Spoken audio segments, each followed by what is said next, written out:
Hello, I'm Professor Hall, your instructor for BUS 115, Fundamentals of an Enterprise. This course is designed for students in majors other than business administration, such as information technology, health sciences, and engineering, who will likely be working within a profit or not-for-profit enterprise. Topics such as global operating environments, economic systems, organizational structure, and management systems will be discussed. This is a one-credit course and we'll be using open educational resources. We will be using a free textbook from OpenStax called Introduction to Business. There will be no tests, no quizzes, and no final exam in this course.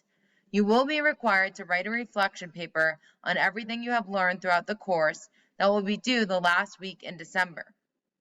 Every Monday, I will be sending you reminders to let you know what is due every Friday. My favorite quote is poor planning leads to poor results. I know that by managing your expectations and managing your time effectively, you will be successful in this course. In business, time management is everything. Please know that at Bristol, student success is our mission. I am here to help you and support you. Please reach out if you have any questions at all. I look forward to teaching you this course.